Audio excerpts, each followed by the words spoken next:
Mister Arnold جو فلسفے کا استاد تھا علامہ اقبال علیہ رحمہ کا، اس نے ایک کتاب لکھی دی پریچنگ آف اسلام.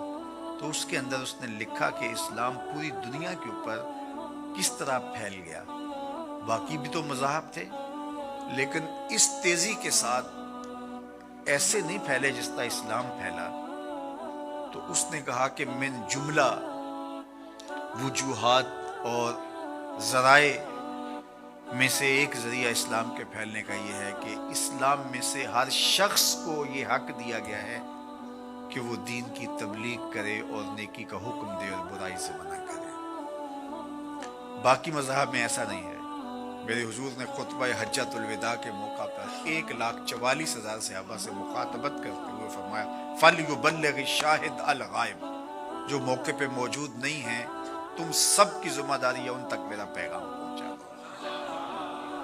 بلغوا انی ولو آیہ، میری جانب سے ایک آیت بھی آتی ہو تم نے اس کو آگے منتقل کرنا ہے. مومن ایک معاشرتی فرد ہے جو صرف اپنے آپ کو ہی نہیں بچاتا، دوسروں کو بھی بچاتا ہے، دوسروں کی بہتری کا ضامن ہوتا ہے. من رعا منکم منکرا فلیغیرہ بیدہ فإن لم یستطع فبلسانہ فإن لم یستطع فبقلبہ وذلک اضعف الایمان. فرمایا تم میں سے اگر کوئی شخص برائی ہوتے دیکھے تو ہاتھ سے منع کرے، اور اگر ہاتھ سے منع نہیں کر سکتا تو زبان سے روکے، اگر زبان سے بھی نہیں روک سکتا تو دل سے برا جانا. وذالک اضعف الایمان، اور یہ کمزور ترین ایمان کی علامت ہے کہ وہ دل سے برا جانا. اسے کم از کم زبان سے منع کرنا چاہیے. کوشش تو ہو کہ ہاتھ سے منع کرے، لیکن آج کل وہ کہتے ہیں جی اب کسی کو کہنے کا زمانہ نہیں رہا. کسی حد تک یہ بات سمجھ میں آتی بھی ہے کہ آج کسی کو اگر کہیں تو وہ الٹا ناراض ہو جاتا ہے، بلکہ کسی کی اولاد کو کوئی تربیتی بات کہیں تو والدین آگے کہتے ہیں کہ تمہیں کس نے حق دیا ہے. تو یہ بات اپنی جگہ پہ ہے، لیکن کیا ہم اس سے کسی کو کہنا چھوڑ دیں گے؟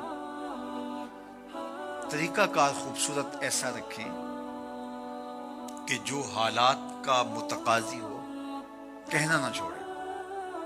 بعض کہتے ہیں کہ جی سانو کی لگے، اپنے گھر میں کوئی چھاج بجائے یا چل لے. یہ دور نہیں رہا، زمانہ نہیں رہا کسی کو کہنے کا. اگر اس فلسفے کو تسلیم کر لیا جائے اور یہ طے کر لیا جائے کہ ٹھیک ہے، تو پھر برائی سے منع کون کرے گا اور نیکی کا حکم کون دے گا؟ جبکہ اس امت کی ذمہ داریوں میں یہ شامل ہے کنتم خیر امت اخرجت للناس تامرون بالمعروف وتنہون عن المنکر. تم بہتر امت ہو. کیوں؟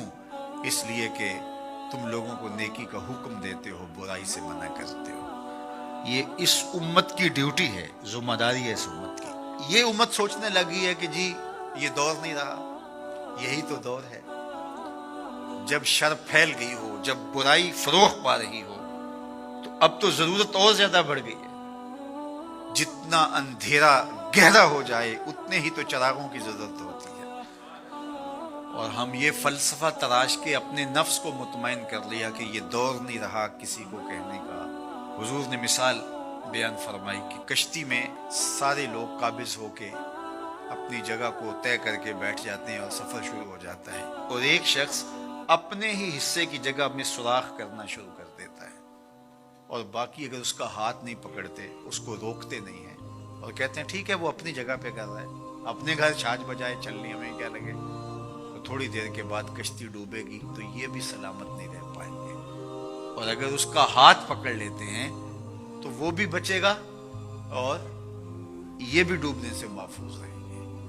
جب برائی پنپتی ہے، برائی کی نشو و نما ہوتی ہے، تو کیا وہ چنگاریاں ہمارے گھروں کو خاکستر نہیں کرتی؟ معاشرہ تباہ ہوتا ہے تو ہم اپنی اولادوں کو پھر کس طرح بچا پائیں گے؟